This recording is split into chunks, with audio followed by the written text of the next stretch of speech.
ඔබත් දියවැඩියාව නිසා පීඩා විඳින අයද එයා මනින් ගොඩදා ගන්න පුළුවන්. හොඳ සෞඛ්‍ය සම්පන්න ආහාර රටාවන් කිහිපයක් අඩංගු වීඩියෝ මාලාවක් රැගෙන කීමට කවදත් ඔබේ හෙට දින සෞඛ්‍ය සම්පන්න කිරීමට වෙරදරන Health Online TV අප කල්පනා කරා. එයින් පළමුවෙන්න අද. එහෙනම් අපි වීඩියෝට යමු. එහෙනම් අපි මුලින්ම උදෑසන ආහාර වේලට බුල්ස් අයි ඔම්ලට් කර හෝ තම්බපු බිත්තර දෙකක්, බෝංචි කරලක් දෙකක්, කැරට් කෑල්ලක්, බටර් මෂ්රූම් ටිකක් උදෑසන ආහාර වේලට හොදටම ඇත්. දවල් කාම වේල සඳහා කුකුල් මස් කෑල්ලක් හෝ කිහිපයක්.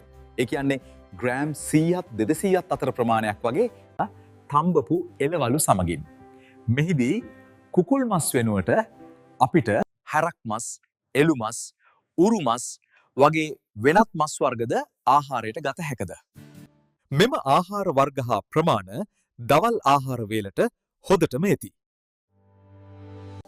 රාත්‍රී ආහාර වේල සඳහා අප ඉතාමත් සැහැල්ලු ආහාර වේලක් ලබා ගත යුතු අතර ඒ සඳහා තම්බපු එළවලු සහ හැකිනම් චීස් කැබැල්ලක් ආහාරයට ගැනීම සැහෙන අතර. මෙහිදී මතක තබා ගත යුතු කරුණ වන්නේ මෙම වේල් තුන අතර මගදී ඉන්දියාප්ප, පිට්ටුතුවාසේ, බත් ආප්ප වැනි පිටි වැඩියෙන් නැති ආහාර සම්පූර්ණයෙන්ම නැවැත්විය යුතුයි.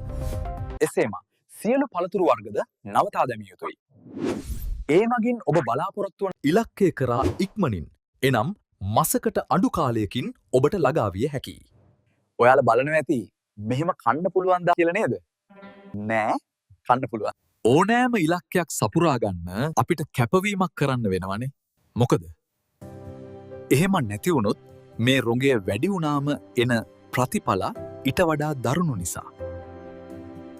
ඉතින් තව මොකද බලාගෙන ඉන්නේ? අදම වීඩියෝ ටික බලලා ඔයාට කැමති පළවෙනි වෙලාවේදී වැඩ පටන් ගන්න. ඒ වගේම දොස්තර බේත් ටිකත් මේක හොද වෙනකන් නොවරදවා ගන්න.